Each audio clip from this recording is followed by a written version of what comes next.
buti nga yung anak niya na drug lord at saka yung ano niya, son-in-law That ay would be, ano, I take exception to that statement, Mr. Chair.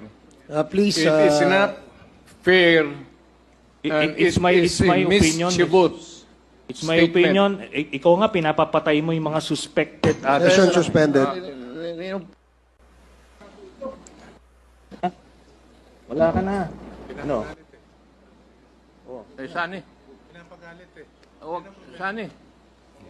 Huwag kang mag-arte rito ng ganyan. You do not provide.